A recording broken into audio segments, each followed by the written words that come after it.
Pues una vez indicada la localidad y el río en el que estamos y tengamos claras las medidas de seguridad, ya el RIUNET empezará a hacernos preguntas, unas preguntas previas que tenemos que contestar para que después podamos hacer unos u otros test de calidad y module los niveles de indicación de cada uno de los organismos que nos sirven a nosotros de bioindicadores, esta fauna invertebrada acuática.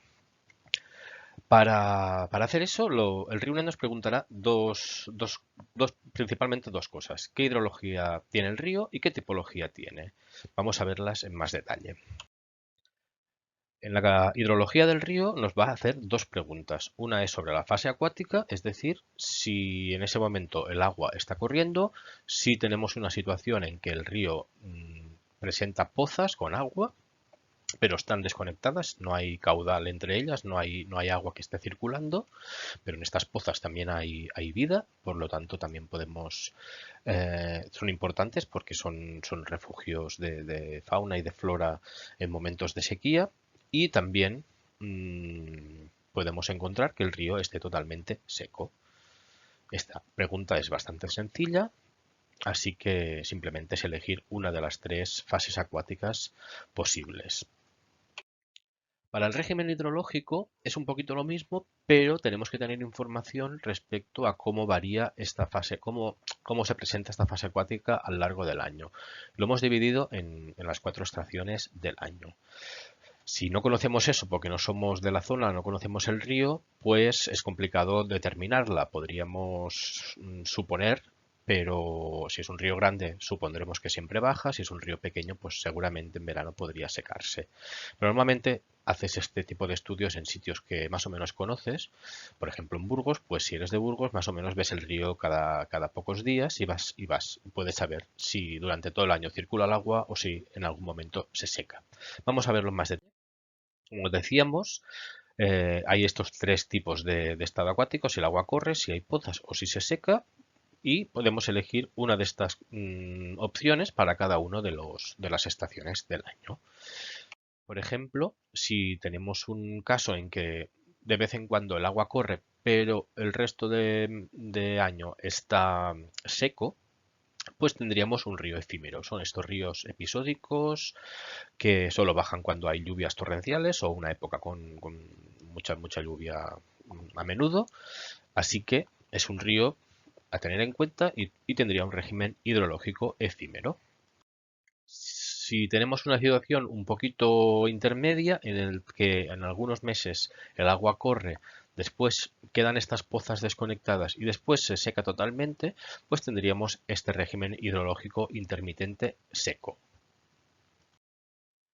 Si nuestro río nunca llega a secarse, pero en algún momento sí que se desconecta, normalmente sería en verano también, pues tendríamos un otro tipo de río que se llama un otro tipo de régimen que lo definimos como intermitente con pozas. Y en el caso de que nuestro río siempre tenga agua circulando, pues tendremos un régimen hidrológico permanente. Para recapitular un poco sobre la hidrología y lo que podemos hacer después con el RIUNET, lo que nos permitirá hacer RIUNET es, si en la fase acuática tenemos que el agua está corriendo, pues podremos hacer los tres test que nos plantea RIUNET: el hidrológico, el hidromorfológico y el biológico, de los que hablaremos en siguientes vídeos.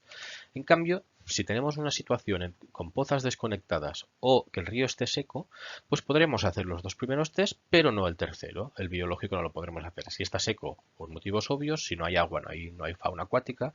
Y para las pozas desconectadas aún no están definidos exactamente qué tipos de organismos indican qué.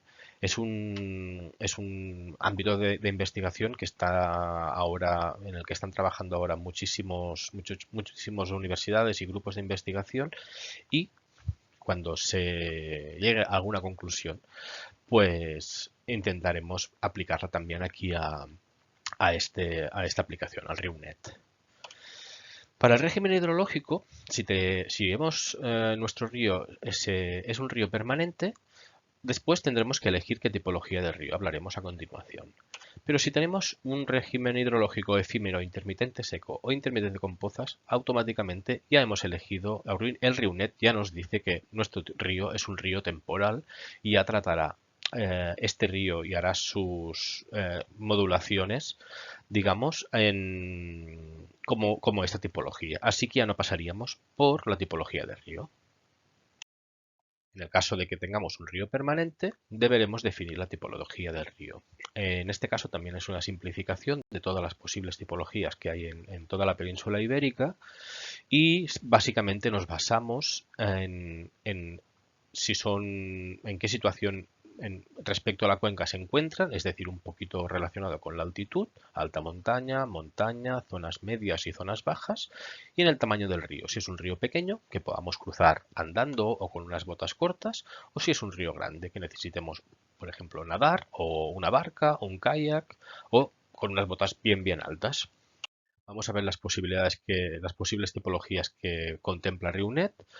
Para los ríos pequeños, pues podemos encontrar ríos de alta montaña, pensemos que son más de 2000 metros sobre el nivel del mar. Alta montaña ya es esa zona donde no hay un estrato arbóreo alrededor de nuestros ríos, no hay bosque de ribera, simplemente son prados. También podríamos encontrar ríos pequeños en zonas de montaña, entre los 2000 y los 600 metros sobre el nivel del mar, y en este caso ya sí que podríamos encontrar ríos grandes.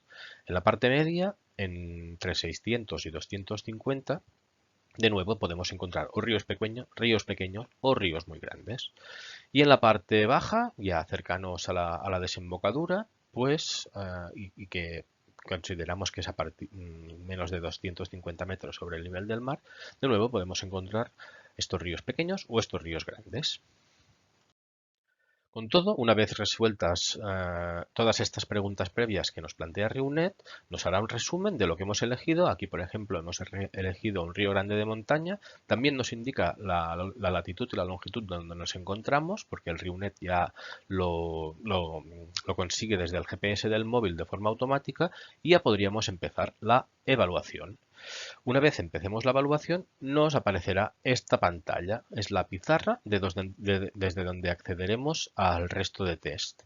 Al test del estado hidrológico, el test de la calidad hidromorfológica y el test de la calidad biológica. También al módulo donde podemos incluir nuevos datos, la imagen, el resumen y desde donde enviaremos los resultados una vez hayamos terminado.